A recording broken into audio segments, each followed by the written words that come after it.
Hello, it's Jay Frank again with this week's Talk with the GM. I'm out on the Back 9 renovation project, our first hole, number 11. Hope all our members had a great and enjoyable Labor Day weekend this past week.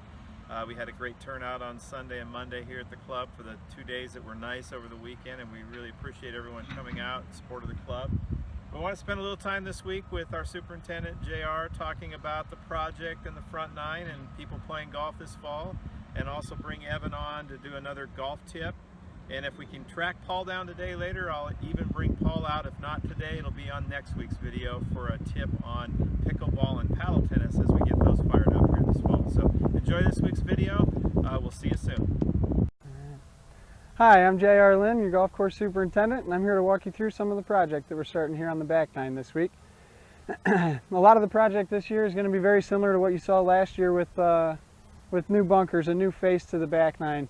And really there's still going to be some tree work that goes on, but a majority of that's been done here over the last 2 years. Our last main stop with the tree work is going to be the hillside between 5 and 10, and we hope to have minimal disruption with anything on front nine golf at that time. Unfortunately, trees want to fall downhill, so we will see a little bit of impact on number 5, but we'll continue to communicate that as that time comes on what it's going to take. Here this week we were able to get started on number 11, so I'm currently standing in front of our new right side fairway bunkers on 11 fairway. A feature that we didn't have before, and now there's 2 of them here on the right and only 1 fairway bunker over on the left side now. It's a pretty cool process to see this all get together. Here at the beginning of the week we came in, we were able to get Roundup down, but then immediately started rototilling in all of the surfaces. After we created good soil for them to work with, Juan, Hyro, the guys doing all the shaping, they come out and they really work the magic. So in about an afternoon they were able to shape the left side fairway bunker, and then the following afternoon they were able to get the 2 fairway bunkers in on the right side here.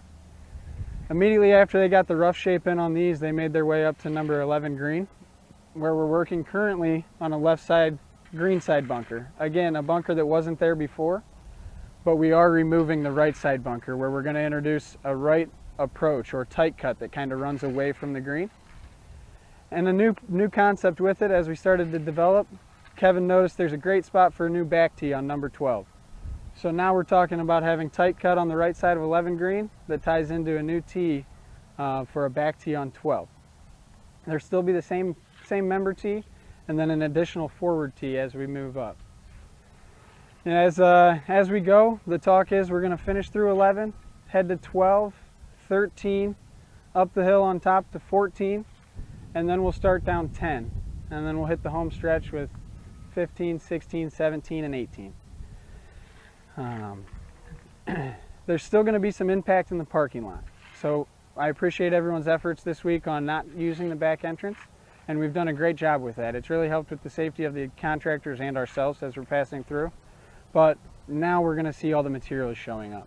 And this is the time where it's really important to make sure we're paying attention. We have large semis coming through the parking lot, dump trucks coming through the parking lot, and they're all going to be dropping bunker sand, gravel, sod, all of the hard materials that we need for making this all work. It's going to be right there in the pool parking lot, next to the cart barn, same area that was staged last year with those materials. But again, it's just very important that we've got our heads on a swivel there. We got to make sure we're paying attention. The drivers know. We all want to be safe, so help us out, we'll help you, and as we can, we'll keep that back entrance open in the evening so that we can exit that way and not have too much trouble on Broad Street.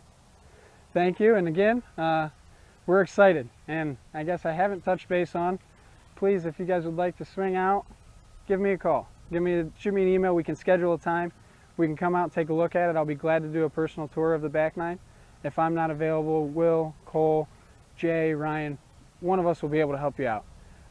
We'd really appreciate that so that we don't get into any of these areas that we're trying to grow in, any Roundup that we're working ahead with, really don't have any setbacks at that point. So please communicate with us. We'll continue to communicate, get pictures out, get videos out, show as much of the project as we can.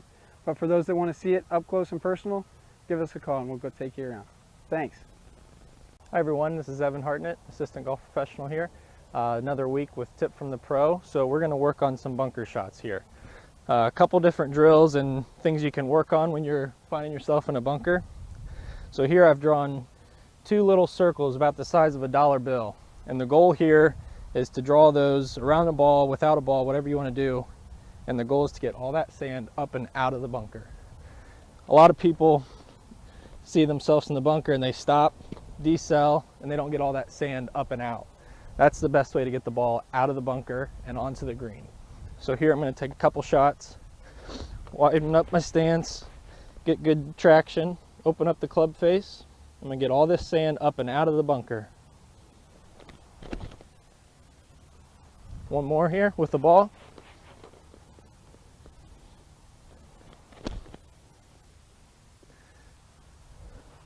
Not all bunker shots are going to come out perfectly, but the goal is just to get up and out of the bunker and give yourself a good putt. Next thing is, sometimes you're going to get a difficult lie. Again, best thing to do is just get yourself out of the hazard and onto something that you can actually work with. So a little awkward stance here, open up. You can use a 60-degree here maybe, and just try and get a big swing, get that sand out, get it out of the bunker.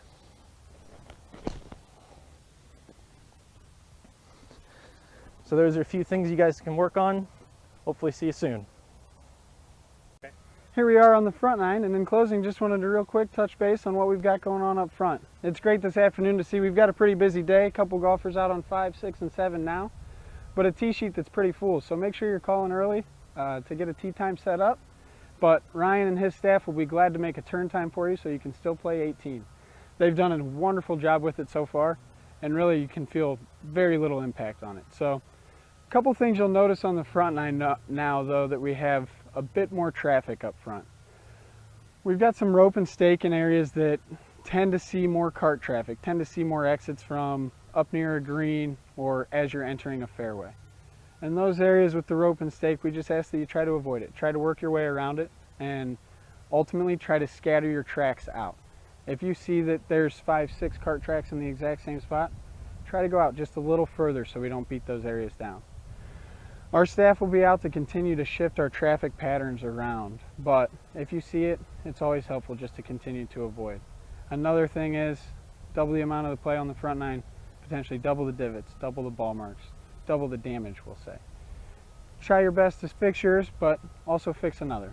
Fix the friends, help everybody out. We're all here to try and make the golf course as enjoyable as we possibly can. Our staff will repair in the morning and throughout the days as we see, but you can always help those playing behind you by raking out your bunker tracks and also fixing your ball marks, filling your divots. Fairway divots, we ask that as you hit a pelt, if it stays together, try to bring it back and set it in the hole. If you see there's still some seams around it, use the sand on the outside edges. If there's some meat to that divot, it's going to grow back in, especially with these wonderful temperatures we've had at the end of the year. If it completely blows apart, it's fine to just fill it with the sand, but it will definitely recover quicker if we get some grass back in there. On the intermediates and in the rough, I ask that you please still try to refrain from using that sand. We don't want to contaminate those surfaces as we move forward. We're working pretty hard now on trying to overseed our roughs with a lot more of a turf type tough fescue and bluegrass mix that's going to be stronger moving forward. And if we incorporate that sand seed mixture from the fairways, we're going to grow more bent grass, which we're trying to get rid of now. So help us out, fix your divots, fix your ball marks, help scatter some cart traffic around, and it's going to be a great fall to enjoy the newly renovated front nine. Thank you.